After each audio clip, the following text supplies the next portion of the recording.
Assalamualaikum warahmatullahi wabarakatuh.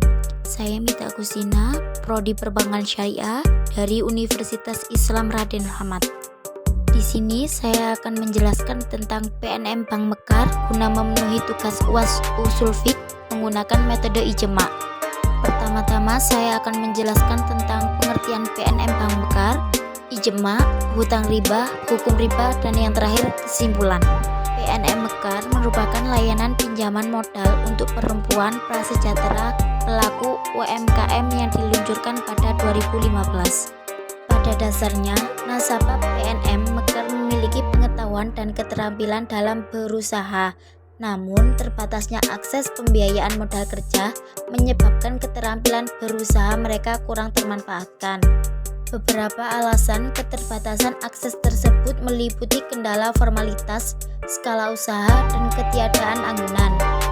Oleh karena itu, perusahaan menerapkan sistem kelompok tanggung renteng yang diharapkan dapat menyembatani kesenjangan akses pembiayaan sehingga para nasabah mampu mengembangkan usaha dalam rangka menggapai cita-cita dan meningkatkan kesejahteraan keluarga. Manfaat yang disalurkan oleh perusahaan melalui layanan PNM Mekar meliputi: yang pertama, meningkatkan pengelolaan keuangan; yang kedua, pembiayaan modal tanpa anggunan; yang ketiga, penanaman budaya menabung; dan yang terakhir, kompetensi, kewirausahaan, dan pengembangan bisnis. Berikut kriteria yang wajib dipenuhi nasabah PNM Mekar. Yang pertama, layanan PNM Mekar difokuskan kepada perempuan pelaku usaha mikro dengan kondisi keluarga yang memiliki indeks pendapatan per kapita maksimal $1,99 per hari atau 800.000 per bulan serta memenuhi indeks rumah. Yang kedua, pembiayaan PNM Mekar tidak mensyaratkan anggunan fisik, melainkan bersifat tanggung renteng kelompok dengan syarat kedisiplinan untuk mengikuti proses persiapan dan pertemuan kelompok mingguan atau PKM. Yang ketiga, satu kelompok minimal terdiri dari 2 subkelompok dan maksimal 6 subkelompok dengan masing-masing subkelompok beranggota 5-30 nasabah. Yang keempat, setiap kelompok dipimpin oleh seorang ketua. Dan yang terakhir, pertemuan kelompok wajib dilaksanakan setiap minggu sebagai salah satu care untuk membayar angsuran mingguan.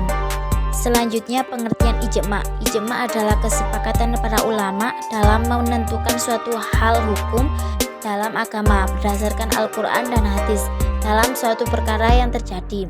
Dalam Al-Quran, riba memiliki pengertian penambahan yang diambil tanpa adanya transaksi penggantian atau penyeimbangan yang dibenarkan oleh syariah.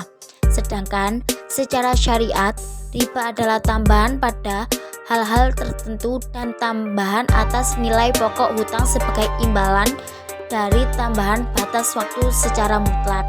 Hukum hutang bank itu riba. Ada 2 pendapat ulama yang mengatakan bahwa bunga dari hasil hutang bank itu bukanlah riba yang haram, tetapi merupakan bagi hasil.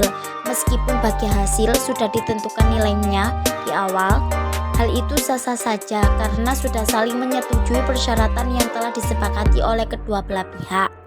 Dan selanjutnya, pendapat lain mengatakan bahwa bunga bank itu bukan riba yang diharamkan, tetapi beliau lebih cenderung memandang uang itu adalah pembagian dari hasil keuntungan usaha.